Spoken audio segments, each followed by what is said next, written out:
Howdy, and welcome to our Partners in Success program. My name is Ann Reber, and I am the Dean of Student Life here at Texas A&M University. First and foremost, congratulations to you and your student, specifically your student, for gaining admission here to Texas A&M University. We are very excited for them and for you as well.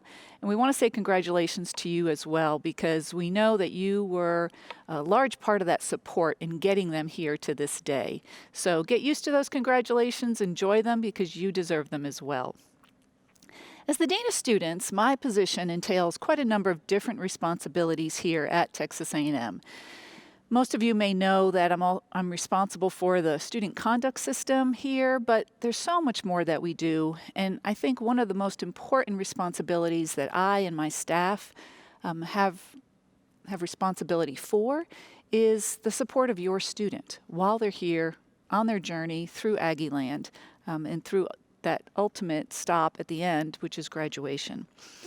So I'm going to talk about some of the various offices. Actually, my partner and I here today are going to be talking about a variety of support services here at Texas A&M that will support you in supporting your student during their time here. So at this point in time, I'd like to introduce my colleague here with me today, Dr. Mary Ann Covey, who will share a little bit more about herself and her role here at Texas A&M. Howdy. My name is Dr. Mary Ann Covey, and I'm the Director of Counseling and Psychological Services. People tend to think of my role connected to the clinical work that we do with students, but we do a lot more. We have mental health initiatives that, in our attempt to meet the needs of the entire student body, so we partner often with the Dean of Students offices related to outreach and education and mental health initiatives. And so today we're going to spend a little bit of time talking about how our departments overlap and some of the ways that we can help your student transition to Texas A&M. So again, our objective here is to go through a number of services and supports here for your student and for you. We also know that those services and supports actually support us as well. I don't do my job without Mary Ann, and she really doesn't do her job without me. And that's important to remember, once again, that we are partners in this journey. So we also want to talk about some of the challenges that your student is going to face during their time here and how we can work with them to support them through those challenging times. And finally, we want to dispel some of the myths that surround college students and their time here at Texas A&M University. So let's begin with some of those myths. We hear all the time that Texas A&M is not very diverse, that it is a homogeneous population of students and faculty and staff. But by now you've probably heard that we are a large institution. We have 70,000 students, and about 64,000 of those are here in Bryan College Station. We also have somewhere between 13,000, 14,000 faculty and staff who support our students on a daily basis. So we are a very large community. And all of those individuals are coming from our state, our nation, and even the world. So we're actually pretty diverse, contrary to that popular belief. We also think that diversity lends itself to a greater, richer experience for our students while they're here. And together, we make up part of that Aggie family. And that Aggie family includes you. So today we have several topics we want to take you through as parents and family members, and as we support one another in supporting our Aggie students. We know that you're going to hear a lot of information today during this session specifically that you already know as parents and family members, and we hope that that affirms you. We also know that we're going to share some information with you that you've not heard before, even if you've already had students in college. And so we want to help dispel some of those myths, as we said, about college students and specifically with these topic areas. So let's begin. So Mary Ann, when we talk about students transitioning to Texas A&M University, we're talking about the summer, right? And move-in day, and we're talking about their independence during this time. We've raised our children to be independent, right? Well, yes, and it obviously is not just a one-time event. I love this slide. Look at the little brother that is pushing, I'm not exactly sure what, but see how red his face is? Think of the transitions he's going to have. He has an older brother and older sister now that is going to be leaving. And so that adjustment that he makes, the adjustment you all make in your houses, the idea would be that it's a little quieter and a little neater, but that's not always the case. Also thinking about it as a journey. When your student first learned how to drive, if they drive a car, the first thing that happened is you're in the car with them, slamming on the imaginary brake, sitting next to them in the passenger side, all the way until now they're driving off and you don't exactly always know where they're going. You're having to make transitions all the way through that process. And that's the same idea in terms of coming to A&M. Your student will continue to transition, but you will as well at your house. We believe one of those transitions also has to do with communicating with your students. So take just a few seconds and read this slide.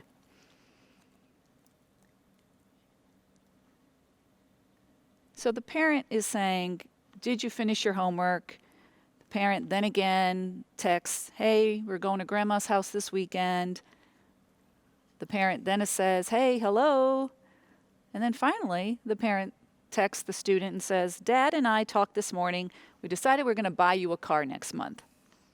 And the student responds, OMG, really? Thank you. Do I get to pick it out? And mom or dad says, no, we're not. We just want to make sure that you were still getting my texts. And I think this is classic, right? This is the day and age that we're in. We all use text messaging to communicate. But there is this fear that when our students leave to go on to college, that we're going to lose touch with them, that we're not going to hear from them enough, that we don't know what's happening at school. And Mary and I have 2 kids, male, female, and this is my son right here. Mm-hmm. He just would not respond to my text messages. And I was like, what is going on? And he said, well, Mom, you never ask me a question. You just say things to me. And so I'm like, okay, she's talking to me, but I'm not responding. And so we've cleared that up since then. So tell us a little bit more, though, Marianne, about communicating with our college student. Well, I'm just going to say my daughter is going to be a senior in high school next year, and she responds to my text messages with a quarter of her face. I don't exactly know what that's supposed to mean. I don't know if it answered my question, but she says, well, Mom, that's what you do on Snapchat, which, of course, I have no idea what she's talking about.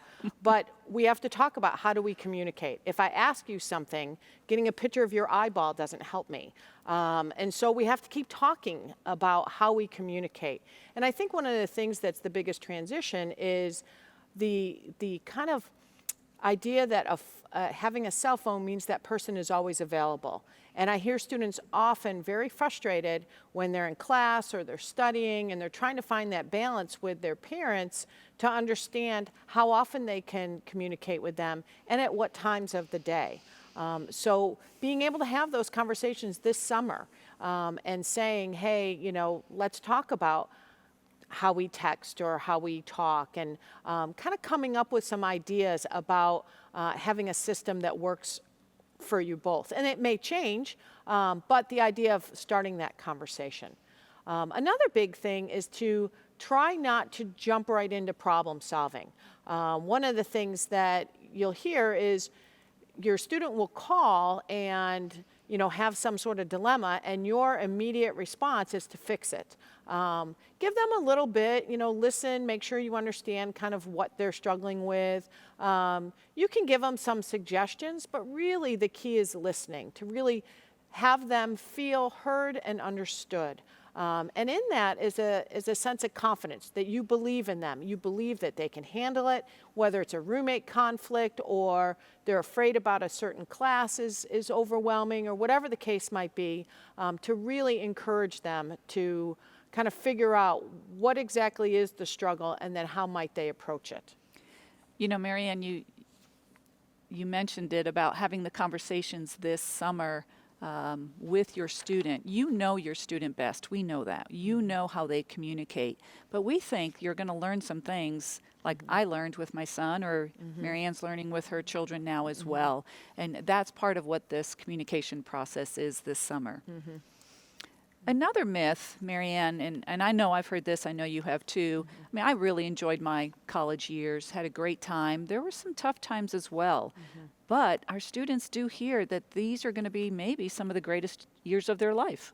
Right. I think there are those moments, but the idea that every second is supposed to be fun and exciting isn't very realistic. And it also doesn't really speak to the stress and emphasis on your academics. And so, yes, there are certainly windows that it's incredibly fun and exciting, but it also is something that's hard work and you have to persevere.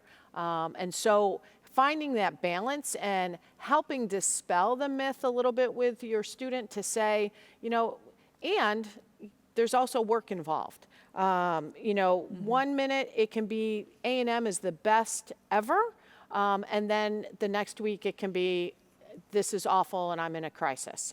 And so as a parent, kind of navigating that roller coaster sometimes can be quite a challenge. And I think in that challenge, it's trying to kind of really be, again, supportive and emphasizing that you can handle it.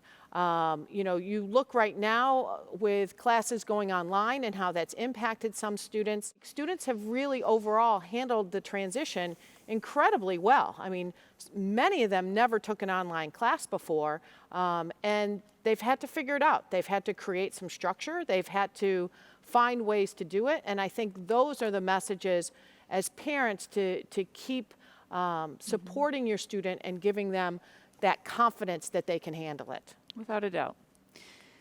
Which kind of transitions us right into this next topic pretty well about self-care, because we know that college can be a stressful time, for sure. We know that students will have support networks like you as their family members, but there are some things that they need to do, right, for themselves in terms of self-care.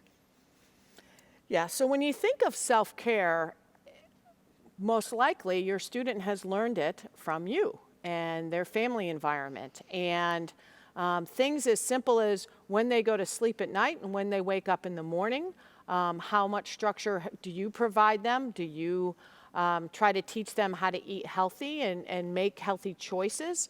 How do they exercise and keep active? I imagine all of you have an enormous role in that. And even as they've transitioned later in high school or, depending on where they're coming from, they still are struggling with what does that mean in terms of self-care. So things like grades and peers are new stressors. You can see on the slide, how do you handle your stress? And to help students realize that they have handled stress before now. And those skills that they used before, they still have them. They didn't go away. But sometimes they look at this as such a new environment, it's almost like they abandon that. Same thing for handling disappointment. That idea that you've been able to handle big disappointments in the past is going to enable you to handle it in the future. But sometimes we don't connect those two things. On the slide, there's a couple things that I want to point out. One is the helpline. Helpline is a phone line that our students can receive support and listening from other students that have been trained to be able to be in that role. It is something that is after hours of the counseling center and has been a great support to students. I would say too, the other number on the slide is the dial-a-nurse.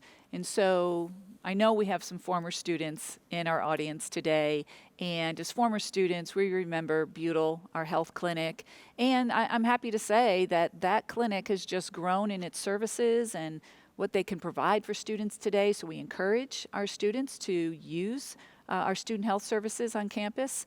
One of those services is the dial-a-nurse. And like Marianne was saying, things happen after 5 o'clock. So the dial-a-nurse is available to your student, because what we're trying to do is to save you that 2 o'clock in the morning phone call when your student's not feeling that great. And they've always just come into your room to tell you that. Well, now they can call somebody else. And in doing so, it reminds me of a story. We have a colleague who did her undergraduate work here at Texas A&M, and she wasn't feeling well. It was 2 in the morning. She called the dialer nurse who gave her really good medical advice.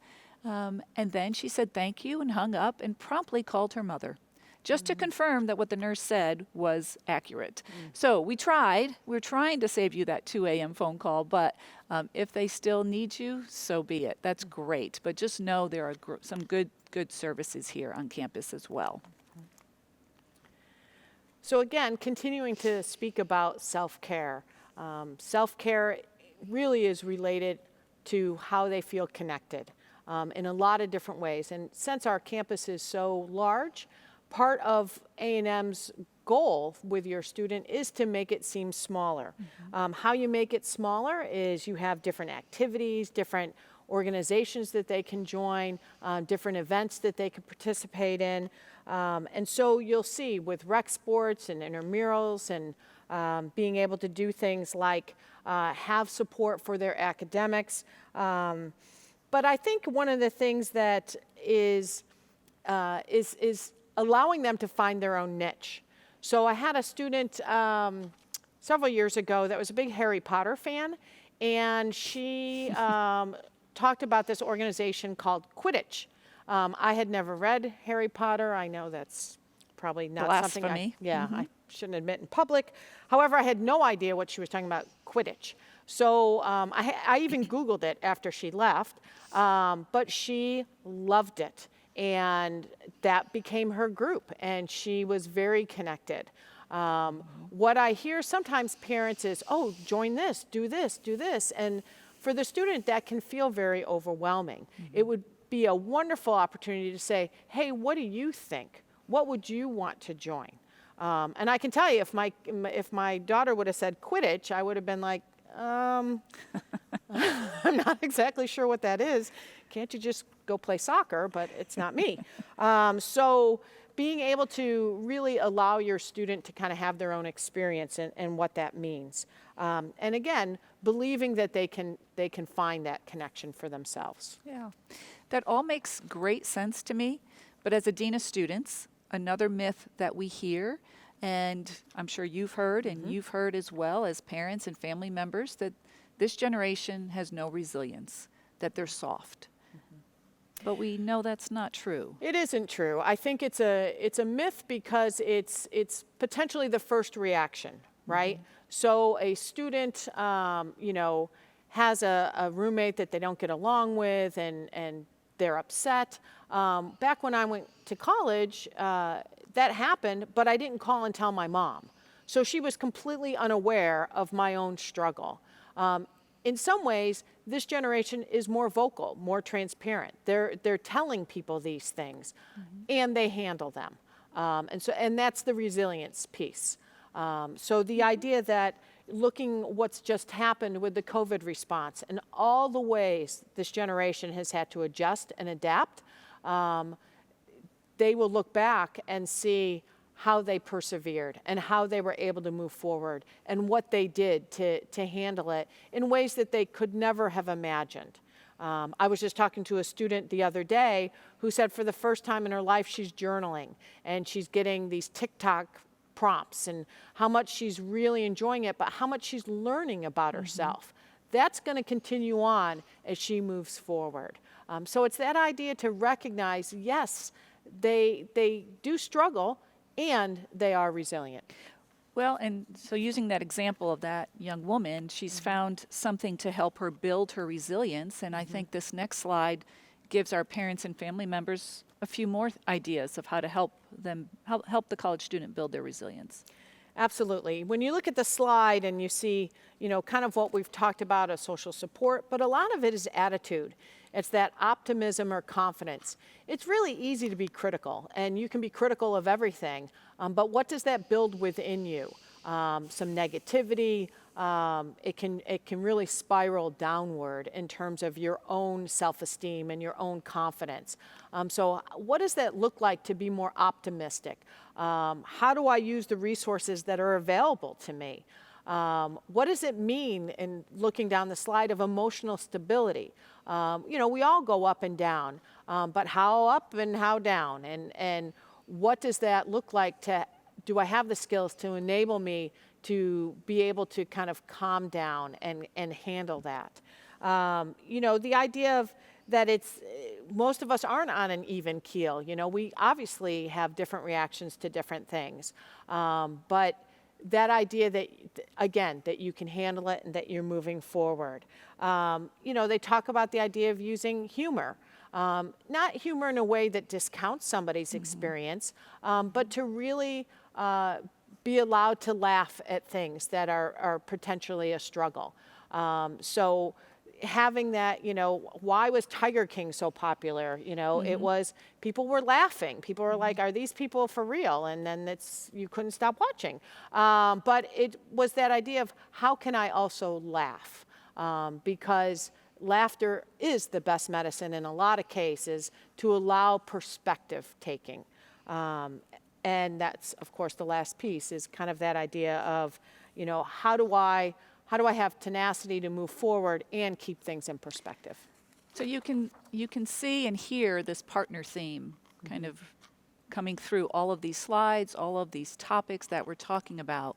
It's going to take all of us helping one another and our students as they continue down this path. So as we move into our next transition topic of health and safety. So Marianne and audience, I have lived here in the Bryan College Station area for over 35 years. And I think Dr. Covey has as well. And we hear repeatedly over the years how safe Aggieland is. And I would agree that it is a relatively safe place to live, but the fact that it doesn't have any crime, what would you say to that? Yeah, I would say no. If you leave your door open in your car, that's a crime of opportunity. If you leave your apartment door open, it's a crime of opportunity. If I leave a laptop sitting on a backpack while I go to the restroom in the MSC, again, crime of opportunity.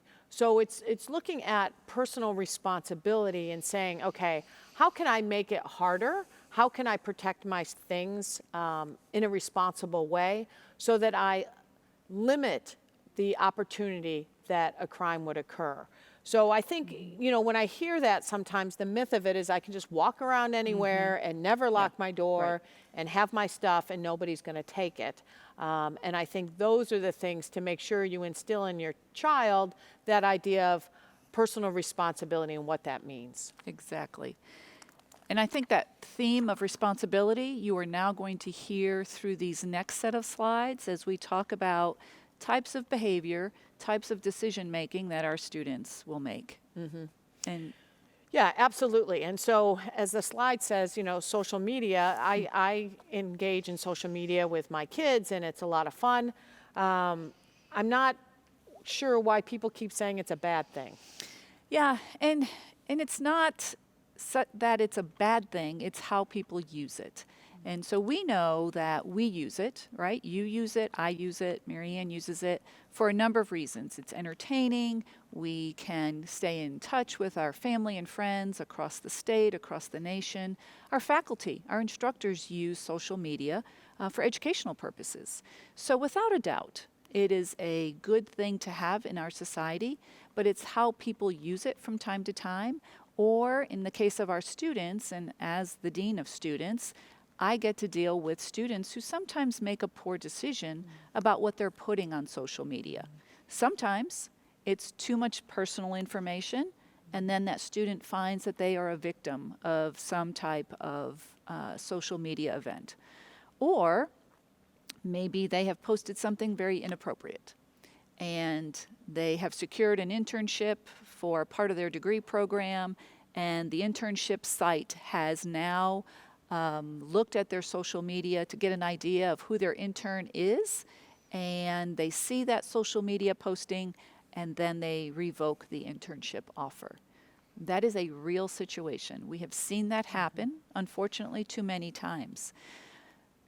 Same thing with job placements. At the end of their career here, employers are now looking more and more at this new employee that they have made a job offer to. And if they see something that does not align with their values as an organization, that employer will rescind that job offer. And so these are, as Marianne had said earlier, the conversations that we hope you will continue to have. Notice I said continue, because as parents and family members, we have these conversations. I'm sure you do. My children, who are adults now, still roll their eyes every time I try to tell them something about maybe their social media accounts. But I know they're listening also, and your student is listening to you. Another myth.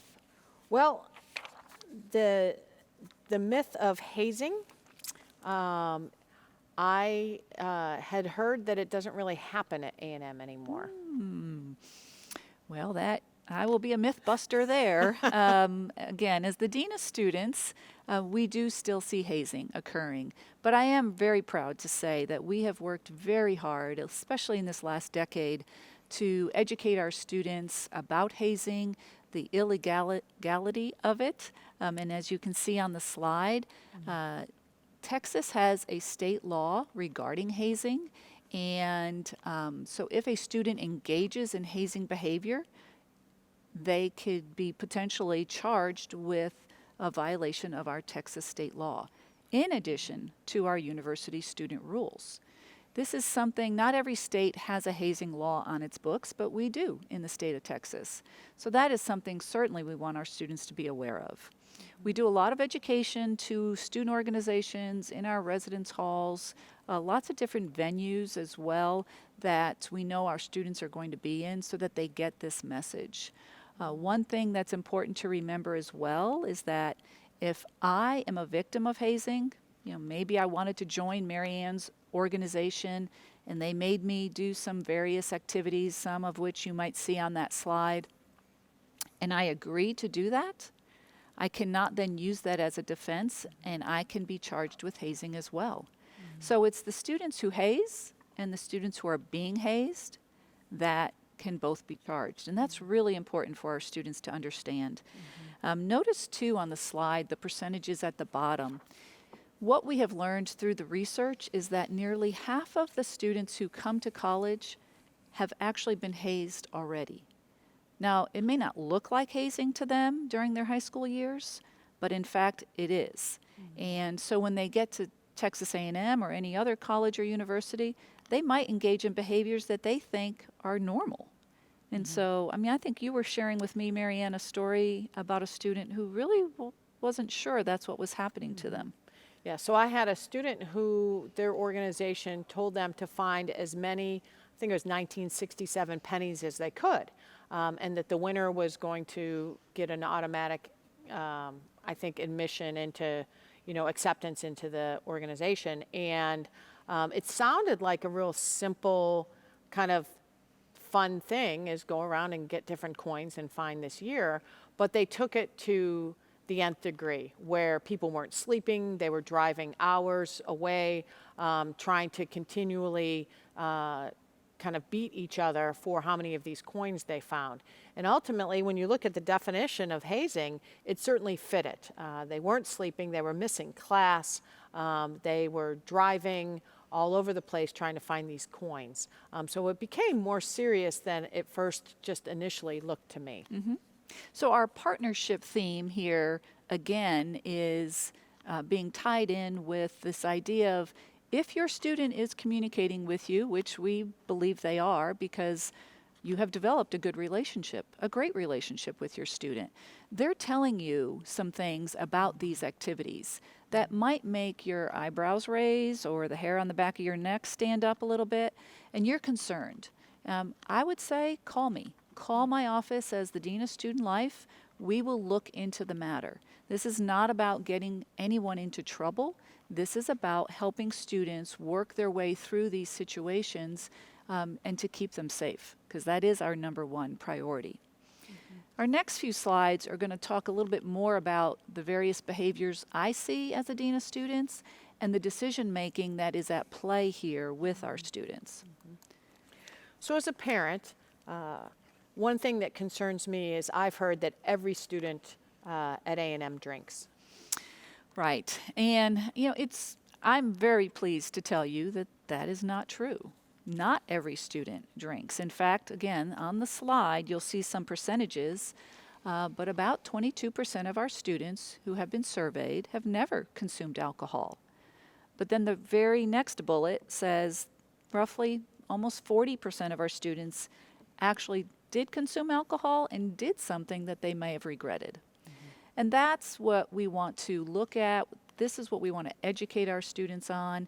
Much like hazing, we do lots of education and programming centered around alcohol consumption, and we would hope that you would do the same before your student comes to A&M in the summer or the fall, whenever they arrive. Because we know, again, we've looked at the research, that you, as a parent or a family member, still have the greatest impact on your student when it comes to alcohol consumption. One thing students don't understand is that they will be faced with this decision. And maybe you need to understand that as well. We see students, I can almost guarantee it, that every student who comes to Texas A&M will be faced with this decision of whether to consume alcohol or not. The question is, how will they respond? How would you expect them to respond as a family member? And that's the conversation we want you to have. Now, I know that Marianne and I may go to one of the establishments, or we might go to a party off campus. I have no intention of drinking alcohol, but I'm going to go because my friends are there. And then somebody's going to offer us a beer. And we're going to go ahead and put it in our hands. We're not going to drink it because we don't drink, but we're going to put it in our hands. And at that point, I am now a minor in possession. And if law enforcement were anywhere around, I could receive a citation for that. Again, these are things that we see, and we would like to help students understand their decision-making process, and we would ask that you have that conversation about that decision-making process as well. Another myth. So I understand that college students drink, but they certainly don't do drugs. Well, and don't do drugs is An old pretty school. black and white there. However, if you look at the slide, you'll see that the percentages are much lower than they were for the previous slide with alcohol. But let me just point something out. So the slide says that about 10% of A&M students have either used cigarettes or marijuana or used hookah, in the last month or so. But remember, I told you that Texas A&M has a population of about 70,000. So that means 10% of 70,000, roughly 7,000 students are participating in some type of drug use, whatever that may be. That's a large number for me as a dean of students. And so again, lots of educational programming in our residence halls, to our student organizations, through various programs all through the semesters, so that we can help educate students about the use of drugs and what the impact could be on them. What we see, students are making decisions about drug use for a number of reasons, certainly related to stress. Maybe they're seeing it as self-medication for themselves, curiosity, or just peer pressure, whatever it might be. Again, conversations with them we have found to be fairly effective, and hoping that you will have that conversation as well to put your expectations on them. The last bullet on the slide, and Marianne may add something to this, I don't know, but is the use of prescription drugs. So we know that students will come to Texas A&M and they will have some medication prescriptions for their own personal use. What we have seen, though, is the sharing of those medications for whatever reason, whether they are anxiety medications or maybe some type of attention deficit disorder medications. And because they worked for me, I'm going to share them with my friend, Marianne, because I think she's stressed or she's having trouble focusing. And so I'm going to offer, and she takes some of my medicine. Well, as a result, we have now committed a crime because it is illegal for me to share my medication or for her to use medication not prescribed to her. But also, we don't know what kind of effect it's going to have on Marianne.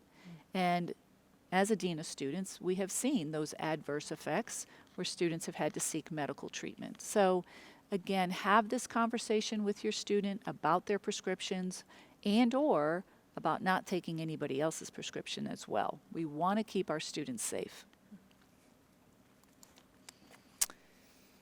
So at this point, this last myth in this series of slides dealing with student behaviors.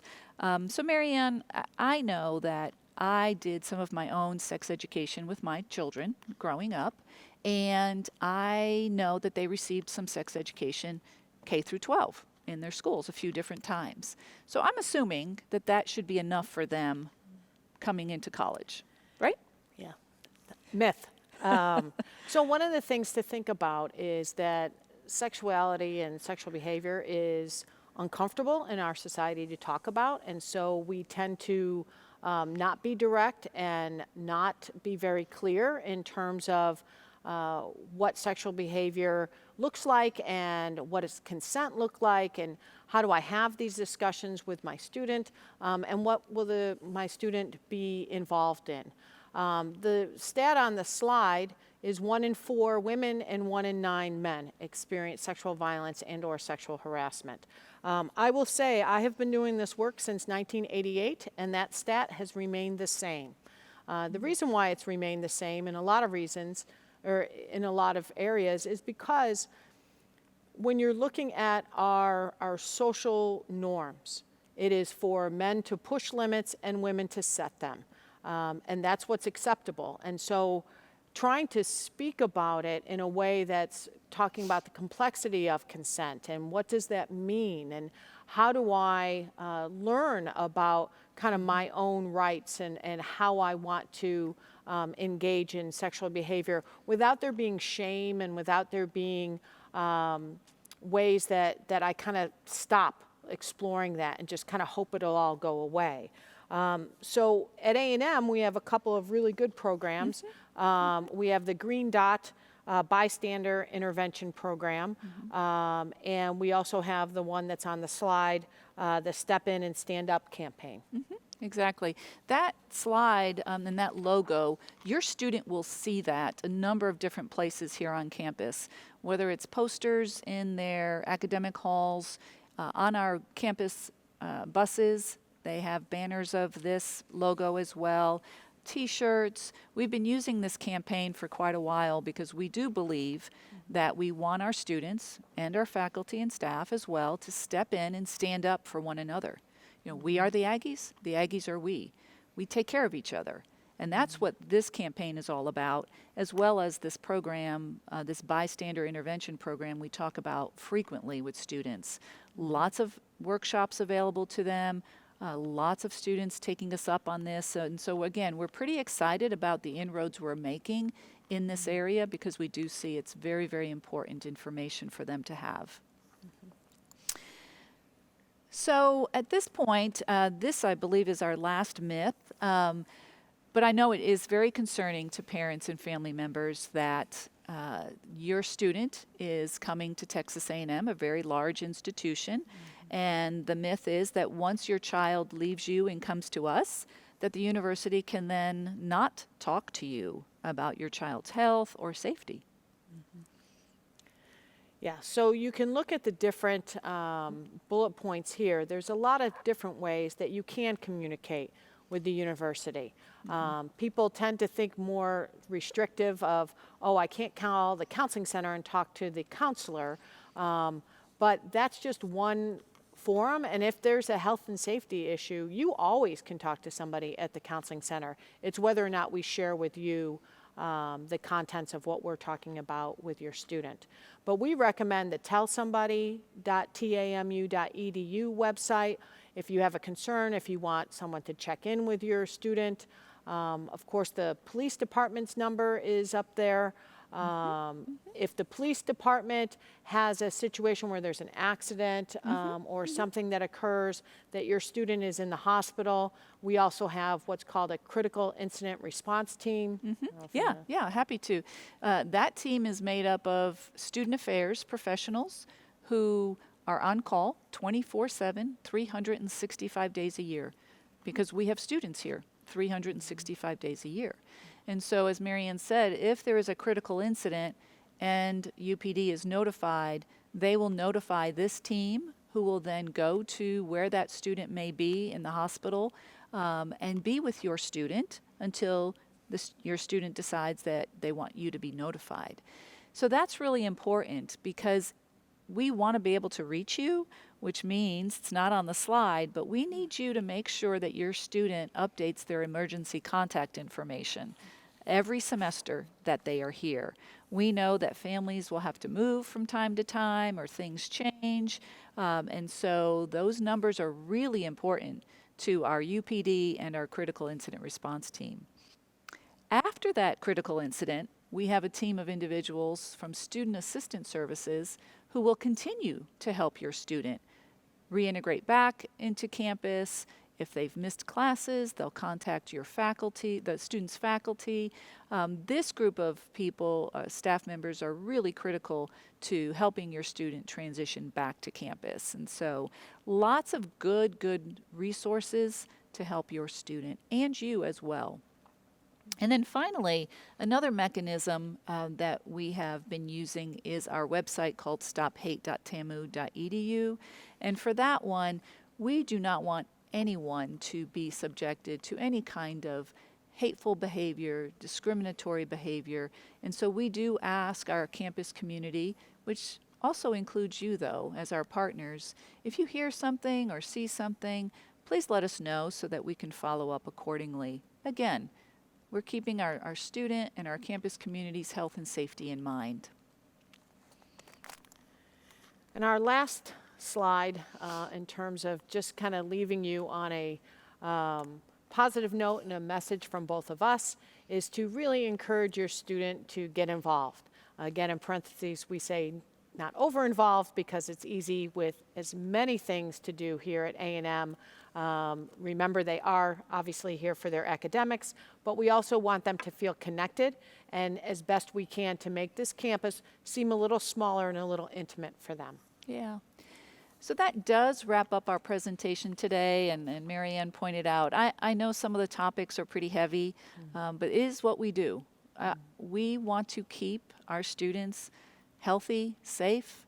We want to be able to support them through their times of need. That's a little bit of what this session was about, so that we could partner together, because we know you're going to get lots of information about the academic side of the house, but this side of the house cares too. And so we leave you with these last two slides, which is all of our contact information, including our social media platforms, where I think you will find Dr. Covey tweeting or doing something. And so with that, if you have any questions, please don't hesitate to contact us. We do want to talk with you. And so enjoy the rest of your conference. Thanks, and gig 'em. Thanks and gig 'em.